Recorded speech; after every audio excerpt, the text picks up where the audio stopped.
হ্যাঁ, সকাল থেকে ভাই বোন নিতে অবস্থা খারাপ হয়ে গেল। এখনো নাকি দুজন আছে।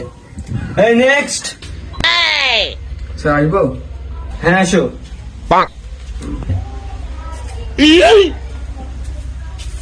স্যার বলবো? দাঁড়ায় আছো কেন? বসো।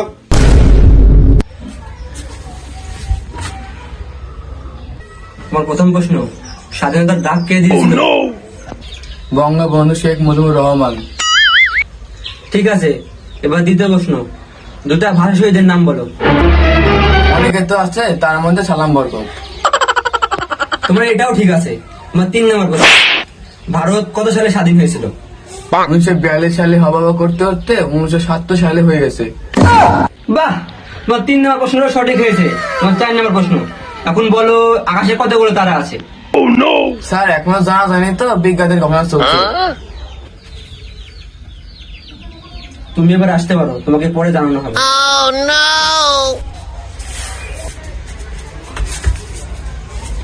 ভাই আপনি কি কি প্রশ্ন করলে আমাকে একটু কয়ে দিবেন? ভাই প্রশ্ন তো মনে না, কিন্তু উত্তরটুকু মনে আছে। তো ভাই উত্তর গুলাই কোন আমার? প্রথম উত্তর বঙ্গবন্ধু শেখ মুজিবুর রহমান, দ্বিতীয় উত্তর নাম জানা অনেকে তো আছে, সালাম বরকত। ভাই আর দুইটার উত্তর?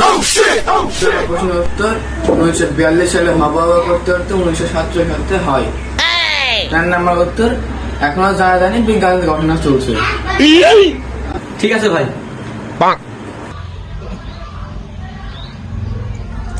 এই অবশ্যই ঝামেলার লেগে বেরিয়ে খেয়েও শান্তি নেই।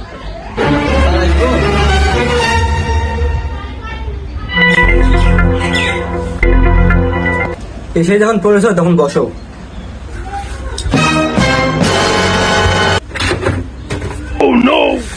স্যার একটা দিবেন? আমি তোমার বস হই।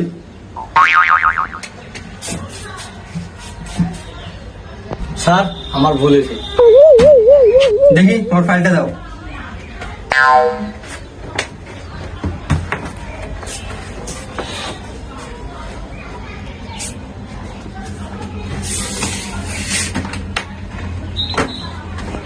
ঠিক আছে, স্যার তাহলে প্রশ্ন করা শুরু করেন। তোমার প্রথম প্রশ্ন, তোমার নাম কি? বঙ্গবন্ধু শেখ মুজিবুর রহমান। তাহলে তোমার বাপের নাম কি? অনেকে তো আছে, যেরকম সালাম বরকত। কি কও কি তুমি? তোমার জন্ম কত সালে হয়েছে? 1942 সালে হব করতে করতে 1947 সালে হয়। ধুর মিয়া, তুমি কি পাগল? এখনো তা জানা যায়নি, তবে বিজ্ঞানীদের গবেষণা আছে। যাও মিয়া, তোমার লাগান যোগ্যতাহীন লোকের আমার অফিসে চাকরি নাই। যাও। আমার চাকরিটা লাগবে স্যার, আমার বাইক বিড়ি ঘাটে গেল স্যার, আমার চাকরিটা দিন। আরে যাও মিয়া, তুমি যাবে না সিকিউরিটি ডেকে আনবো? হ্যাঁ, আর আজকে আমার বাইকে দিলেন, কোনো সমস্যা নাই, যদি আমি বিড়ি খারাপ হয়ে মরে যাই স্যার, তাহলে আমার মৃত্যু লেগে আপনি দায়ী থাকবেন। যা যা, 12 সাল হল লেখাপড়ার কোনো কাম নাই আর ইন্টারভিউ চলে গেছে।